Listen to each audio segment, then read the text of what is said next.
Hey, Diane Vivas here, and we are here for the muscle movement of the month. We've got Ashley EVERHART here helping us out. She's a yoga teacher and personal trainer here at Oak Hill Fitness. A great facility out here on the southwest side of town. They've got a great indoor gym and outdoor obstacle course. Great stuff. What I want to do today is actually talk about the squat. We want to talk about different things that are going to build your squat, functional strength that will then transition you to a much better, heavier loaded squat. The first thing is foot position. One of the great tricks that we have is using either a slide, even some folders on a slick surface. We've got valve slides here, which actually create a nice spin. It glides on the ground floor here to actually position Ashley's feet shoulder width apart. And then we're going to use her own body to decide how much we angle the feet out. She's going to squeeze her glutes. So she simply starts toes forward. She's going to squeeze the glutes. And that's going to show how much her feet actually angle out to open up her hips and allow her to sink deeper into her squat. That's her natural stance for that squat. All right, so now we're going to transition her right over here to the bag, which is a great barrier. A great way to do this is right up against the wall as well. She's going to get about a half a foot length away from the wall. And then what she's going to do is pelvic position is so key. We want to pretend it's a bucket. We don't want water pouring out of the front of the bucket or the back of the bucket. We want it to align with her torso. And so for a nice, safe, neutral spine, we want her to be able to sink deep into it.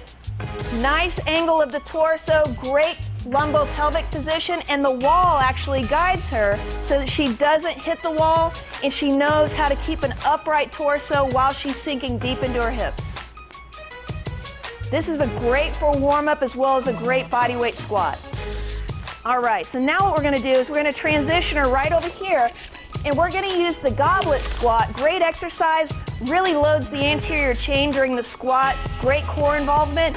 But the key here is that we're going to actually get her deep into the goblet squat where she's got the weight away from her. Gets nice and deep. She's going to add a bicep curl, which changes the center of mass. Gives that nice isometric hold at the bottom, really fires up the core at the same time. She's maintaining that pelvic position and torso position, really teaches great postural control. All right, so now what we're going to do, we're going to transition her. One of my favorite ways to introduce a one-legged squat or one-leg position on the squat is using a high box, simply because it allows a natural hang of the opposite leg. So the free leg can hang off the box naturally and help her maintain that pelvic position. See her, she's getting a nice front hold on the sandbag. These are great ultimate sandbags.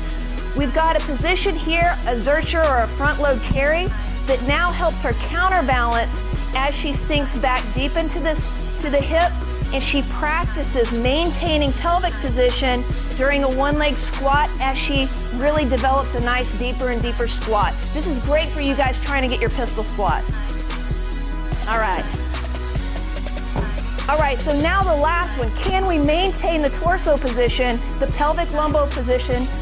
At the same time, we're introducing a dynamic load and explode. This is a great squat jump way to transition.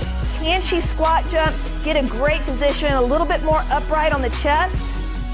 There we go. Just like that. See how she actually sinks back?